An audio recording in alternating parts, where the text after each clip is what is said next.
Quand on dort, il y a des moments où on s'arrête de respirer. C'est bref, mais chez certains, ça peut être très fréquent. Ça s'appelle l'apnée du sommeil et ça empêche de retrouver de l'énergie pour le lendemain. Le truc, c'est déjà de s'en rendre compte, c'est-à-dire de faire le bon diagnostic. Et pour y arriver, ça prend une procédure unique.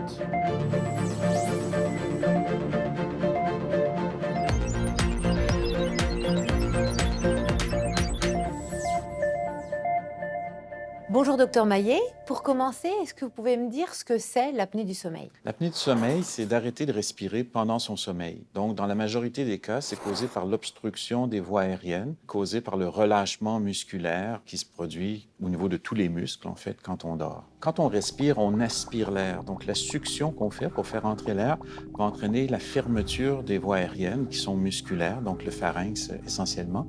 En se fermant, les voies aériennes se mettent à vibrer, produisent le ronflement et parfois se ferment complètement. C'est là qu'on parle d'apnée, d'arrêt respiratoire.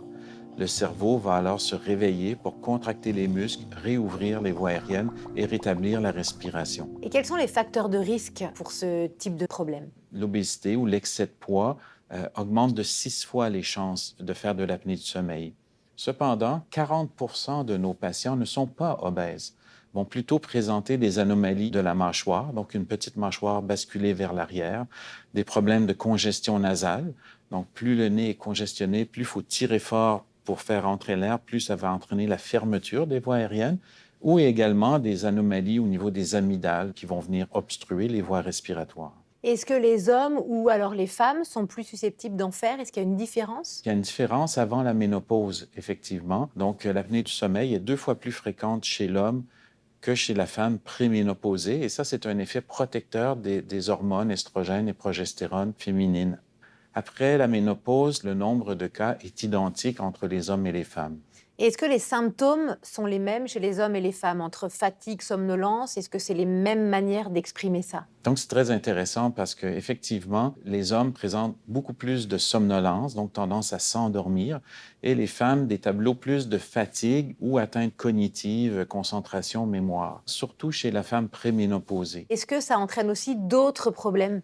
Oui, notamment les personnes qui ont des chutes importantes de leur taux d'oxygène, de l'oxygénation pendant la nuit. Donc, les chutes répétées de l'oxygénation vont entraîner une augmentation de 2 à 3 fois la prévalence ou du risque d'avoir de l'hypertension, une maladie cardiaque, un AVC ou du diabète. Alors, oui, c'est effectivement des conséquences très importantes au niveau de la santé cardiovasculaire des patients.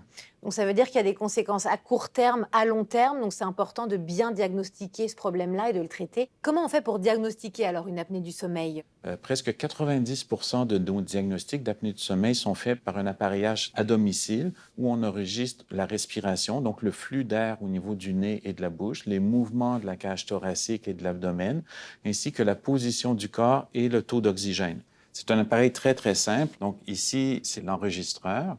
Il y a aussi un capteur de position. Il y a les bandes qui enregistrent les mouvements thoraciques et abdominaux. On mesure la respiration, le flux nasal et buccal avec une petite lunette qui ressemble à une lunette d'oxygène, en fait. Et l'oxygénation avec une petite pince qu'on met au doigt qui va mesurer donc, le taux d'oxygène en continu pendant la nuit. Donc tous ces signaux-là sont enregistrés dans cette boîte. Le lendemain matin, on analyse le contenu de la mémoire de l'appareil et on regarde en fait minute par minute les arrêts respiratoires, le taux d'oxygène pour arriver à un index d'apnée et d'hypopnée, donc le nombre d'arrêts respiratoires complets et partiels pour établir la sévérité. Dans certains cas, quand on suspecte un autre trouble du sommeil, et il en existe plus d'une centaine, on sera obligé de faire un examen plus complet en laboratoire où, en fait, on enregistre à peu près les mêmes signaux auxquels on ajoute l'électroencéphalogramme, donc l'activité électrique du cerveau, l'activité musculaire des muscles de la bouche, du menton et de la gorge, et l'activité musculaire des jambes.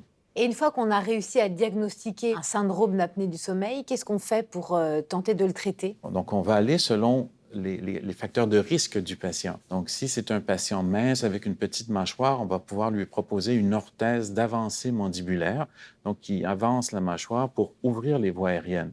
On va traiter le nez aussi, donc les allergies nasales. Parfois, on va opérer les amygdales pour traiter l'apnée du sommeil. Chez un patient qui est en surpoids, pour chaque 10 du poids perdu, on diminue de 30 le nombre d'événements respiratoires. Donc, la perte de poids peut avoir un impact énorme. Le fait d'éviter de dormir sur le dos va aussi parfois traiter l'apnée du sommeil. Maintenant, quand l'apnée est sévère, on a souvent recours à la pression positive continue, donc qui est le traitement le plus efficace. L'appareil va entraîner une ouverture des voies aériennes et rétablir la respiration. Donc, c'est une orthèse respiratoire. Elle s'adapte à peu près à toutes les sévérités, à tous les patients. C'est très bien toléré comme traitement. D'accord, c'était vraiment très intéressant. Merci, docteur Maillet. Tout le plaisir était pour moi.